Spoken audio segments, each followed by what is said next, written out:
In today's video, we're going to be doing some factory ammo accuracy testing in this Ruger M77 Mark II. It's an old rifle.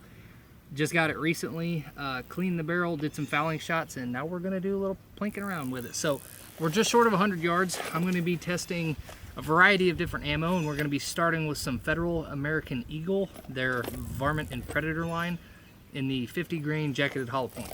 I'm gonna start on the center diamond because I don't really know how well this gun is zeroed, and it's probably gonna hit high or low if I had to guess. So we're gonna go ahead and start there, and then we'll move to the top left.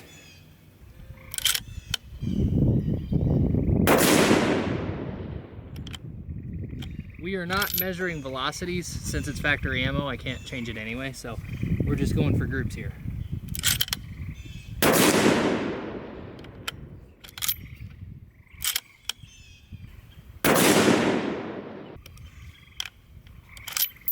Not a great group to start with, but considering this is relatively cheap factory ammo and it might actually be on a clean bore. I think I did clean it after I did my original sight in, so pretty darn good actually.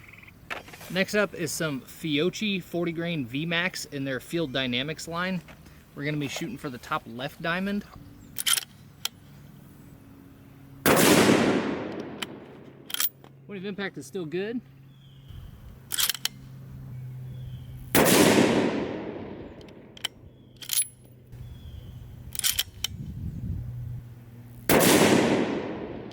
Well, first two went into one hole. Third one didn't exactly want to agree with the rest of them. That started off pretty sweet though. Next up is some Nosler Varmagedon ammo. This is their 55 grain flat base tipped bullets. We're going to be going for the top of the center diamond.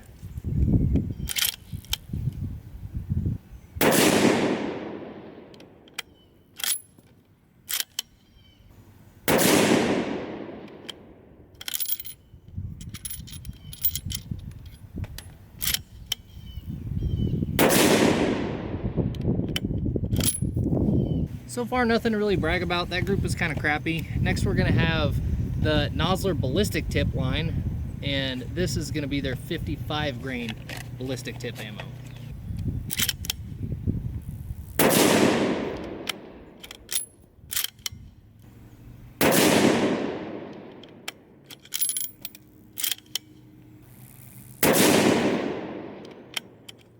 Man, nothing really just wants to shoot all the way around real good. Like, you'll get two that are kind of in there and then one that just wants to go off on his own. So far, nothing really exciting. Next up is the Sierra Prairie Enemy line. They have a 50 grain Blitzking in their factory ammo that we're going to be trying. We're going to be going for the left side of the center diamond.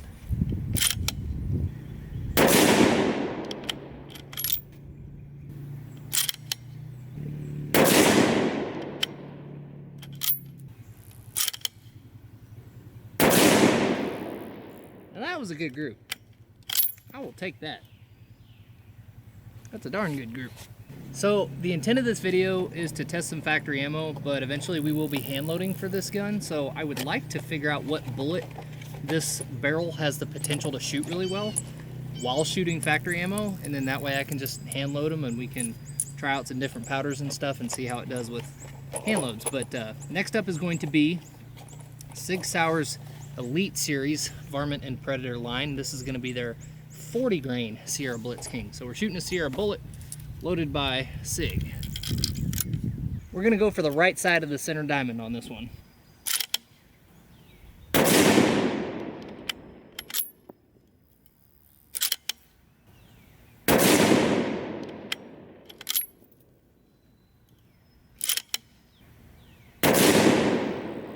Now that's what I'm talking about. That was a great group.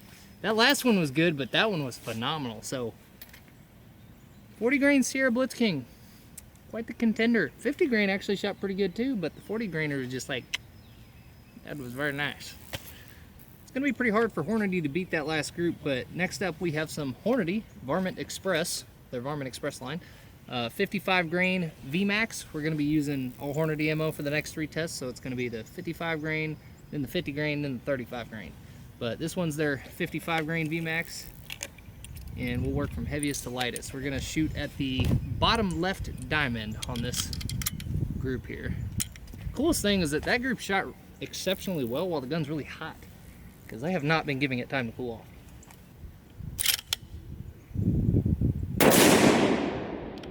That point of impact was like way off.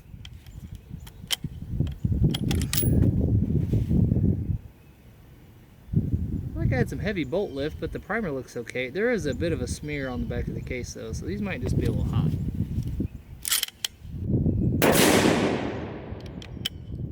Yeah, that one did the same thing.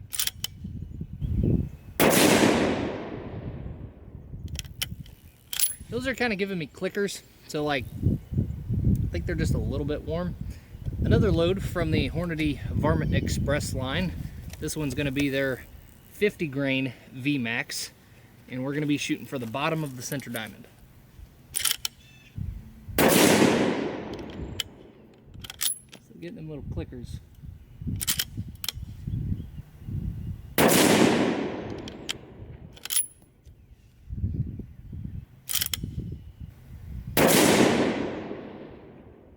Not a bad group. It ain't nearly as cool as that 40 grain Blitzking did earlier, but it's still not bad.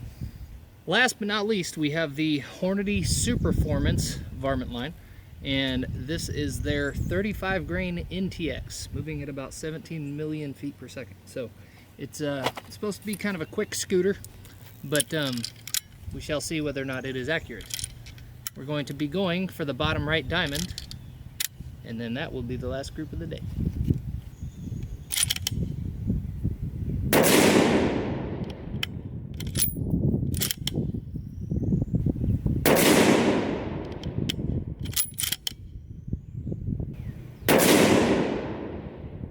That actually shot really good. I'm not gonna lie, I didn't expect those to shoot well. I don't really have reasoning behind that. I just didn't really expect them to do that good, but that was pretty fun. This rifle's fun to shoot. I'm kind of having a hard time getting comfortable behind it because it's got a swivel stud right there, and it's like really fighting the bag because like I can't move it back and forth in the bag comfortably. It needs to just come out. I need to take it out, but like the spot that it was on the bag was like the most inconvenient spot you could have it in.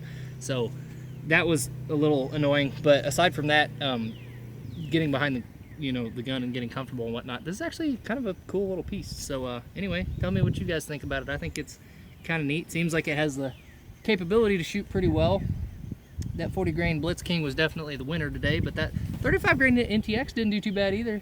And there was a couple other good groups on there, so it wasn't a total loss, but we got some data.